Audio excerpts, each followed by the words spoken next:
Third orange சாத்துக்குடி சாப்பிடக்கூடாது, குழந்தைக்கு சளி பிடிக்கும்பாங்க. இது ரெண்டுமே வைட்டமின் சி. வைட்டமின் சி நம்ம உடம்புக்கு வந்து ரொம்ப முக்கியம். அதனால கண்டிப்பா அதை சேர்த்துக்கலாம், ஒன்றும் பிரச்சனை இல்லை.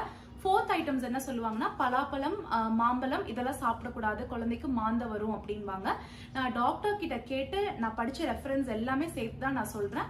இதெல்லாம் சாப்பிட்றதுனால குழந்தைக்கு மாந்த வரும் அந்த மாதிரிலாம் எதுவுமே கிடையாது. சாப்பிட்ற அளவு வேணா நீங்க குறைச்சிக்கோங்க. ஏன்னா ஒவ்வொருத்தவங்க பாடி வந்து ஒவ்வொரு மாதிரி இருக்கும். என்னோட பாடி, என் குழந்தையோட பாடி டைப்ல ஒரு மாதிரி இருக்கும். ஸோ டிஃப்ரெண்டா பேபிஸ்க்கு டிஃப்ரெண்ட் டைப்ல இருப்பாங்க.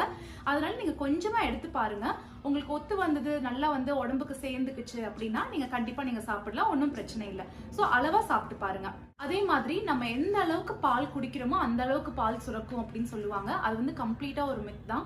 ஏன்னா நிறைய பேர் அது வந்து ஒரு தப்பா அண்டர்ஸ்டாண்ட் பண்ணிக்கிட்டு நிறைய கணக்குல வந்து பால் குடிச்சிட்டு இருக்காங்க. அதிகமா நம்ம உடம்புக்கு தேவையானது அளவு போக நிறைய நம்ம பால் சேர்த்துக்கிட்டோம்னா கான்ஸ்டிபேஷன்ல தான்